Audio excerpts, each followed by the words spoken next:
Todos vamos a hablar acerca sobre la introducción a la estructura de los ácidos nucleicos y como primer punto tenemos lo que es la composición. Los ácidos nucleicos son macromoléculas fundamentales en los seres vivos cuya función principal es el almacenamiento y la transmisión de la información genética. Estas complejas estructuras se clasifican en dos tipos principales, que es el ácido desoxirribonucleico y el ácido ribonucleico. Cada una de las características son definitivas y se les permite cumplir roles específicos en los procesos biológicos. Dentro de la composición tenemos que los nucleótidos son las unidades básicas de los compuestos y están compuestos por una base nitrogenada que es la desoxirribosa en ADN, la ribosa en ARN y el grupo fosfato, que esta es las bases nitrogenadas que varía en ADN y ARN. El ADN está compuesto por adenina, timina, citosina y guanina, y el ARN está compuesto por adenina, uracilo, citosina y guanina. Ya en cuanto a lo que es la estructura, básicamente primero el ADN presenta una configuración notable en que su característica principal es la de doble hélice.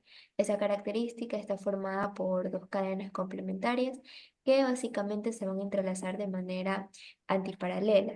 Las dos bases nitrogenadas se van a entrelazar de manera específica, es decir, que va a tener una que es la adenina con la timina mediante dos enlaces de hidrógeno y la segunda, que es la guanina con la citosina a través de tres enlaces de hidrógeno. Esa disposición no solo va a proporcionar estabilidad a lo que es la molécula, sino que también va a facilitar lo que es la replicación del material genético durante lo que es el momento de al dividirse lo que es la célula.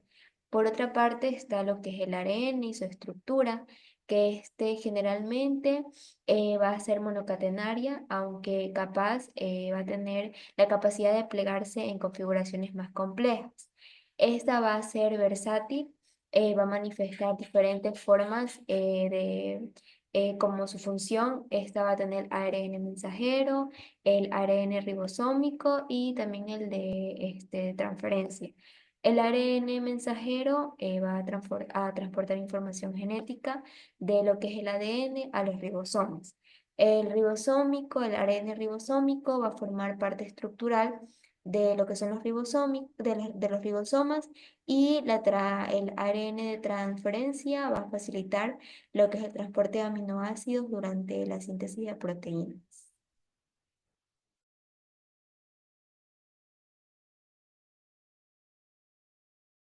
Dentro de las propiedades de los ácidos nucleicos, en palabras simples, tenemos que el ADN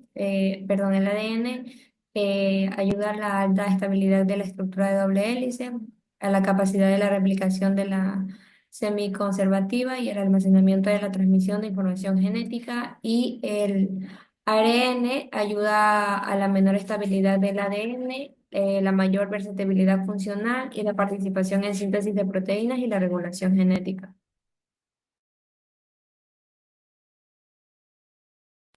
Ya listo, continuamos con la parte de los mensajes ocultos en el origen de la replicación. Tenemos las secuencias de consensos y motivos específicos de redes computacionales por orígenes, ¿no? Podemos decir que el origen de la replicación son orígenes bueno, son replicaciones específicas de regiones del ADN que contienen secuencias particulares que estas actúan como verdaderos mensajes codificadores para lo que es la maquinaria celular o para las células, ¿no? Estas secuencias son conocidas como consensos, que son patrones específicos en los nucleótidos de la célula y que reconocen estas señales para su replicación. En las bacterias tenemos las cajas de DNA y en las eucariotas tenemos las secuencias ACS. La identificación de estos patrones nos ha dado la posibilidad del desarrollo de herramientas en la bioinformática que están especializadas, que pueden realizar esos análisis y a su vez también los motivos para conservarlos a largo plazo de diferentes especies. Tenemos el análisis o computacional de los datos, que es el origen de la replicación. Bueno, ha evolucionado y simplemente ha llegado a un aprendizaje, un machine learning, donde estos métodos han avanzado y permiten identificar potenciales secuencias de orígenes entre genomas muy completos o espacios o cantidad de información muy grande, ¿no? sino también que nos ayuda ha logrado a poder predecir la probabilidad que tiene una región específica en un genoma para que funcione como el origen de una replicación. Esta capacidad nos ha dado un análisis mayor o un nivel de análisis mejor en los genomas nuevos que hemos encontrado y en los que se estudian en el área de la bioinformática, ¿no? Ahora, continuando con lo siguiente, que es desde la perspectiva evolutiva, el estudio de la regulación tanto temporal de la replicación como de la perspectiva evolutiva, como había mencionado, el estudio de los orígenes de la replicación que revela una historia que compara los diferentes orígenes de las especies, ¿no?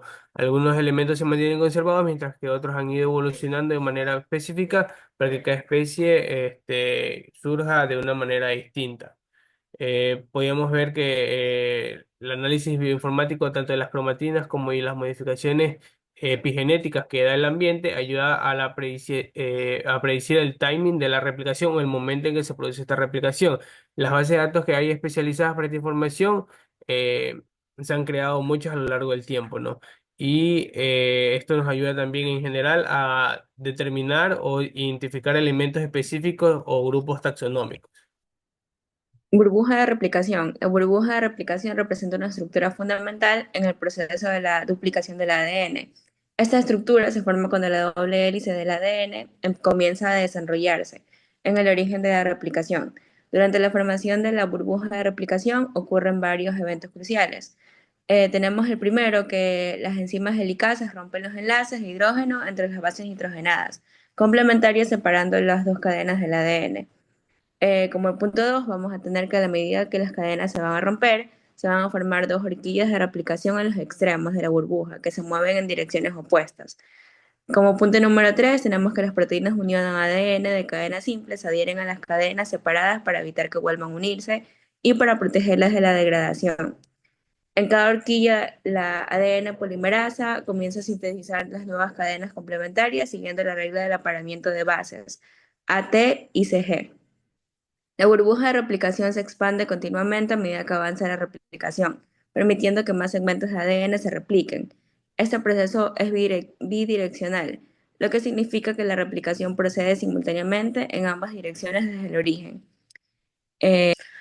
Los cámeras son subcadenas de longitud KKK extraídas de secuencias de ADN. Estas pequeñas unidades de información juegan un papel crucial en diversas aplicaciones bioinformáticas, como el ensamblaje de genomas, la identificación de variantes genéticas y la alineación de secuencias. La importancia de los cámaras radica en su capacidad para descomponer secuencias largas en fragmentos manejables, lo que facilita su análisis computacional.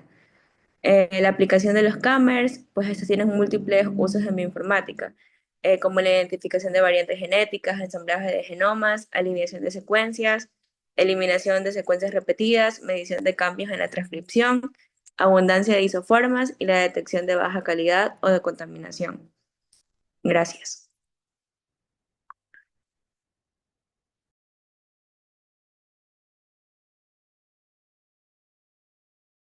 A ver, como análisis y conclusión, tenemos que el análisis, los ácidos nucleicos son fundamentales para la vida, ya que contienen la información genética necesaria para el funcionamiento celular.